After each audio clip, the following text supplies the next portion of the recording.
Në një aktivitet me karakter kulturor dhe njerëzor të organizuar nga shoqata Nejat, u mbajt një konferencë me pjesëmarrjen e përfaqësuesve të shoqërisë civile, organizatave jo qeveritare dhe aktivistëve të angazhuar në mbrojtje të drejtave të njerëzit. Ngjarja kishte në qendër trajtimin e një teme delikate e shpesh të heshtur, izolimin e individëve nga organizata MEK në kampin Ashraf 3 dhe shkeljet e të drejtave themelore të njerëzit që lidhen me këtë realitet. Fjalimi i shumëpritur i Khalil Anserian, një ish antar i MEK, shënoi kulmin e konferencës me një rrëfim të ndjerë dhe të drejtë për drejtë, ai ndau me të pranishmit për vojat personale brenda organizatës, vuajtjet, manipulimin dhe izolimin që kishte përjetuar për vite me radhë. Dëshmia e tij solli emocione dhe reflektim të thellë, duke hedhur dritë mbi një realitet që për shumë kohë ka qëndruar në hije. Aktivistja Shpresa Blaçeri, i njohur për angazhimin e saj në çështje sociale dhe të drejtave të njerëzit, doli fuqishëm në mbështetje të personave të izoluar dhe familjeve të tyre. Ajo kërkoi me vendosmëri sensibilizim publik dhe ndërhyrje ndërinstitucionale, duke theksuar si indiferenca ndaj kësaj çështjeje është bashkëfaqësi në vuajtjen e qindra personave që nuk kanë asnjë mundësi kontakti me familjarët e tyre prej më shumë se 35 vitesh.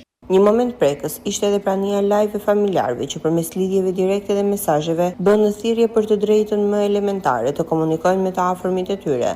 Zërat e tyre, të mbushur me shpresë dhe dhimbje, ishin një kujtesë e fuqishme për nevojën urgjente të ndërgjegjësimit të veprimit. Konferenca e shoqatës Nejat ishte më shumë se një aktivitet kulturor, ishte një thirrje për ndërgjegje, drejtësi dhe humanizëm që la gjurmë tek çdo i pranishëm. Ajo hapi një dritare për dialog dhe projekte konkrete në mbështetje të atyre që kërkojnë të drejtën për të qenë të lirë dhe të dëgjuar.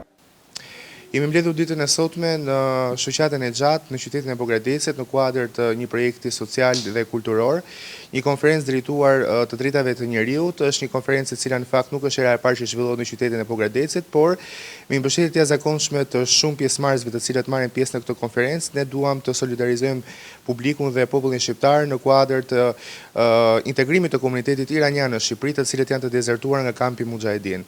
Ky projekt do të pasojë dhe shumë projekte të tjera, do të shfaqet dhe filmi dokumentar Nëna Dashuria Ndarja që është zhvilluar në gjirin persik dhe në Dubai. Gjithashtu do të ketë dhe pjesëmarrje të disa shoqatave të tjera kulturore dhe artistike, të cilat operojnë për të drejtat e njerëzit.